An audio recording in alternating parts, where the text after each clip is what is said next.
नमस्कार, आप देख रहे हैं वीके न्यूज और मैं युधिष्ठिर उपाध्याय। दुनिया भर में इस्लामिक कट्टरपंथियों की जमात ने आतंक मचा रखा है। छोटी से छोटी बात पर ये इतना बड़ा बवाल खड़ा कर देते हैं कि दूसरों की जान तक के दुश्मन बन जाते हैं। पिछले दिनों ही इन्होंने फ्रांस के अंदर किस तरह से जिहादी घटनाओं को अंजाम दिया वो तो आपने देखा ही होगा, जिसके बाद फ्रांस की सरकार ने इन पर नकेल कसने के लिए ऐसे कई फैसले लिए जिसको लेकर कई इस्लामिक देशों ने भी हंगामा काटा। इसी बीच कट्टर इस्लामी भीड़ के आतंक की एक और ऐसी खबर सामने आई है जो आपको भी हैरान कर देगी। खबर है कि जिहादियों की भीड़ ने युगांडा में चर्च के एक हिस्से को ध्वस्त करते हुए एक पादरी और उसकी पत्नी पर हमला किया है। मॉर्निंग न्यूज स्टार के मुताबिक भीड़ ने पूर्वी युगांडा के किबुकू जिले में नानकोडो उप काउंटी में चर्च की इमारत के एक हिस्से को भी ध्वस्त कर दिया। रिपोर्ट में बताया गया है कि ये नृशंस हमला एक इमाम के 5 दिसंबर को ईसाई धर्म स्वीकार करने को लेकर हुआ। भीड़ में 8 लोग शामिल थे। उन्होंने काजी को इलाके में उसी शाम पादरी मोशे नवाना को और उसकी पत्नी लोविसा नोरा पर बेरहमी से हमला किया। दोनों चर्च की सेवा के बाद अपने घर लौट रहे थे। हमले के बाद दोनों को कई दिनों तक अस्पताल में भर्ती रहना पड़ा। इसके अलावा मुस्लिम भीड़ ने उस चर्च पर भी हमला किया जहां तत्कालीन इमाम ने अपना भाषण दिया था।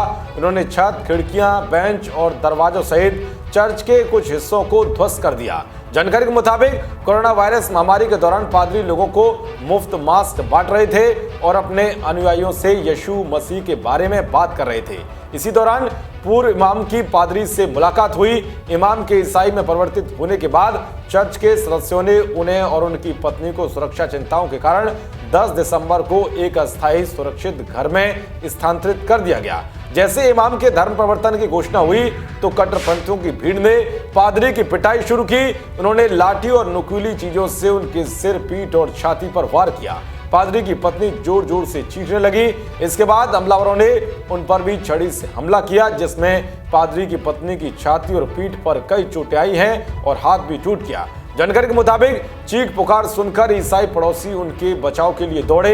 हालांकि तब तक बदमाश इलाके से भाग चुके थे। उन्होंने पहले कसारिया के एक क्लिनिक में भर्ती कराया गया और फिर पादरी मोशे नवाना की हालत बिगड़ने के बाद कुमी जिले के नोगिनो के एक अस्पताल में ट्रांसफर कर दिया गया।